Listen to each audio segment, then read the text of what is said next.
இன்றைய செய்திகள். தமிழக அரசு வெளியிட்ட முக்கிய அதிரடி அறிவிப்புகள் மற்றும் தலைப்பு செய்திகள்.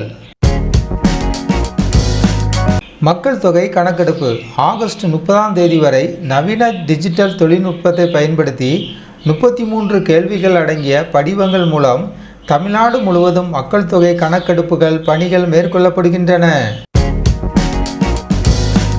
புதிய ஊராட்சி ஒன்றியங்கள் மற்றும் ஊராட்சிகள் மாநிலம் முழுவதும் 9 புதிய ஊராட்சி ஒன்றியங்களும் 93 புதிய ஊராட்சிகளும் உருவாக்கப்பட்டுள்ளன. இதற்கான நிர்வாக பணிகள் சிறப்பு அதிகாரிகள் மூலம் கவனிக்கப்படும். ஆடிப்பெருக்கு ஆவணப்பதிவு வரும் 3ஆம் தேதி ஆடிப்பெருக்கை முன்னிட்டு சார் பதிவாளர் அலுவலகங்களில் கூடுதல் முன்பதிவு டோக்கன்கள் வழங்கப்பட உள்ளன. பணியின் அடிப்படையில் 150 முதல் 300 டோக்கன்கள் வரை ஒதுக்கப்படும். மின் கட்டணம் குறித்த விளக்கம். மின் கட்டணம் உயர்வு குறித்த புகார்கள் மற்றும் சந்தேகங்கள் தொடர்பாக அமைச்சர் விளக்கமளித்துள்ளார். மின் நுகர்வு அதிகரிப்பிற்கு ஏற்ப கட்டண மாற்றம் இருக்கும் என்றும் வதந்திகளை நம்ப வேண்டாம் எனவும் தெரிவிக்கப்பட்டுள்ளது. சிறப்பு ரயில்கள் நீட்டிப்பு.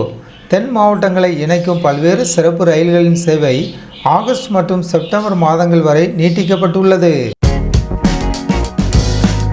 முதலமைச்சரின் தாய் மாமனார் திட்டம்.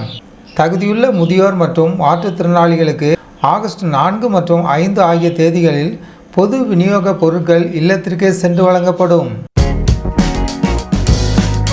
போக்குவரத்து கழக பார்சல் சேவை. அரசு விரைவு பேருந்துகளில் பார்சல் அனுப்பும் புதிய வசதி விரைவில் அறிமுகப்படுத்தப்பட உள்ளது. முதற்கட்டமாக 1000 பேருந்துகளில் இந்த சேவை அமல்படுத்தப்பட உள்ளது. மத்திய அமைச்சரவை முடிவுகள். மத்திய அமைச்சரவை கூட்டத்தில் விவசாயிகளுக்கான கிசான் சம்மான் நிதி, சமுத்திர மந்தன் திட்டம், சூரிய சரோவர் யோஜனா மற்றும் விளையாட்டுத்துறை உள்கட்டமைப்பு மேம்பாடு என சுமார் 4.41 லட்சம் கோடி ரூபாய் மதிப்பிலான திட்டங்களுக்கு நிதி ஒதுக்கீடு செய்யப்பட்டுள்ளது.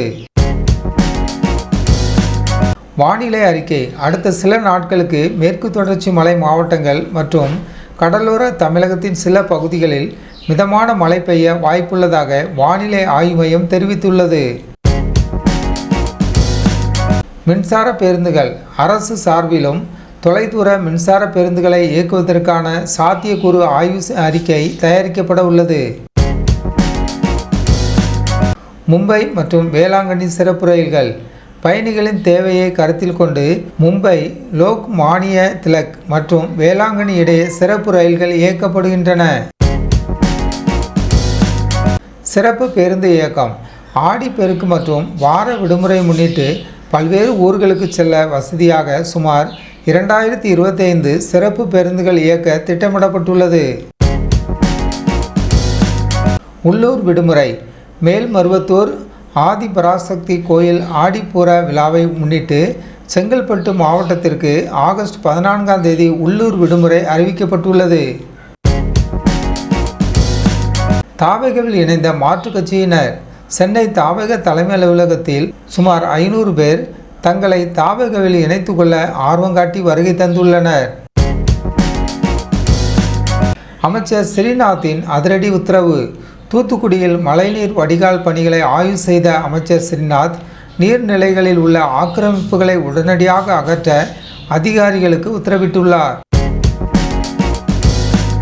கேரளாவில் கனமழை.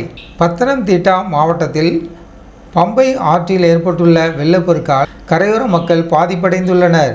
மீட்பு பணிகள் தொடர்ந்து நடைபெற்று வருகின்றன. நீர்வளத்துறை செயலாளர் மாற்றம். காவிரி விவகாரத்தில் நிலவும் சூழலை கருத்தில் கொண்டு தமிழக நீர்வளத்துறை செயலாளரை மாற்றி முதல்வர் விஜய் உத்தரவிட்டுள்ளார். அமைச்சர் CTR நிர்மல்குமார் கருத்து. மாநிலங்களுக்கிடையேயான நீர் பங்கீடு மற்றும் ஒற்றுமை குறித்து அமைச்சர் நிர்மல்குமார் தனது ஆதங்கத்தை பதிவு செய்துள்ளார். ஆகஸ்ட் மாத வங்கி விடுமுறை. ஆகஸ்ட் மாதத்தில் தமிழகத்தில் மொத்தம் 8 நாட்கள் வங்கிகளுக்கு விடுமுறை அறிவிக்கப்பட்டுள்ளது. வாடிக்கையாளர்கள் இதை கவனத்தில் கொள்ளவும். விஜய் பிரபாகரன் பேச்சு. காவிரி விவகாரம் தொடர்பாக கர்நாடகத்தின் செயல்பாடுகள் குறித்து விஜய் பிரபாகரன் கடுமையான விமர்சனங்களை முன்வைத்துள்ளார். அன்புமணி ராமதாஸ் கோரிக்கை.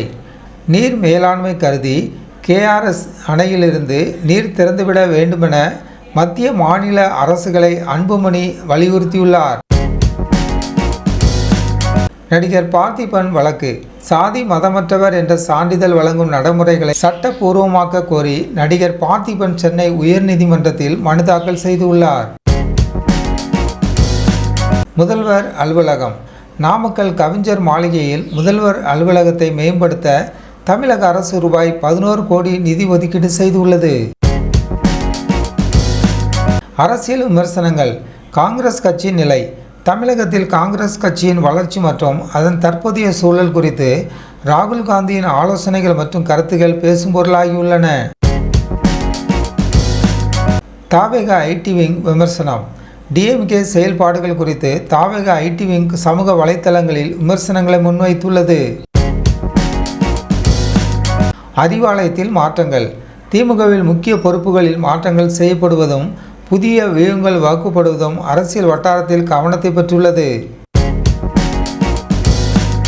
தூத்துக்குடி அரசியல். தூத்துக்குடி மாவட்டத்தில் நிலவும் அரசியல் சூழல் குறித்து அமைச்சர் நிர்மல்குமார் முன்வைத்துள்ள குற்றச்சாட்டுகள் விவாதத்தை ஏற்படுத்தியுள்ளன. சர்ச்சை பேச்சு. தமிழக அரசியல் தலைவர்களின் காவிரி விவகார பேச்சுகள் மற்றும் கர்நாடகாவின் அரசியல் சூழல் குறித்து சில கருத்துக்கள் சமூக வலைத்தளங்களில் சர்ச்சையாகியுள்ளன.